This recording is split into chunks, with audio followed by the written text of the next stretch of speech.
Assalamualaikum semuanya. Kali ini kita akan sama-sama belajar tentang menggunakan aplikasi ibispaint.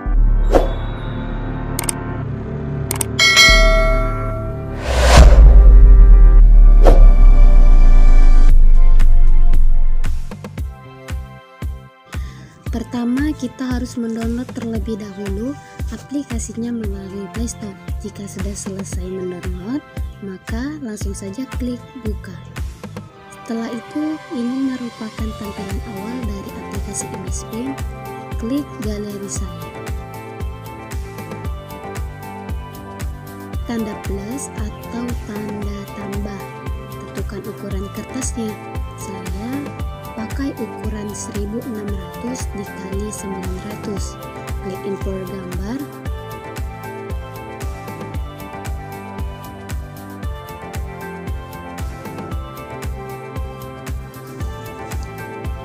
Setelah itu tentukan ukuran besar gambar. Klik tanda checklist. Jika tampil seperti ini, maka klik button.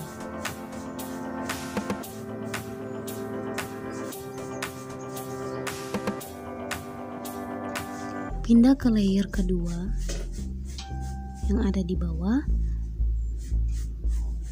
Kemudian atur ukuran pensil. Di sini saya menggunakan ukuran 80. Kita gambar sesuai contoh yang di awal.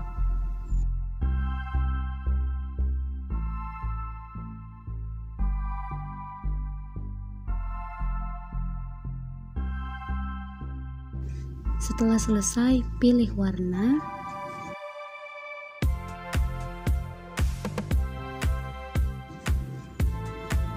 Kemudian lambang strip, klik ember cat. Setelah itu, klik pada bagian kelopak bunga.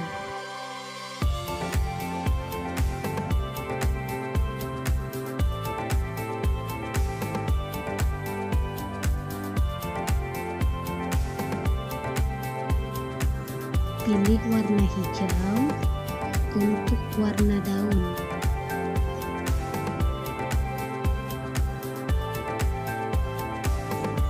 Klik lagi ember cat.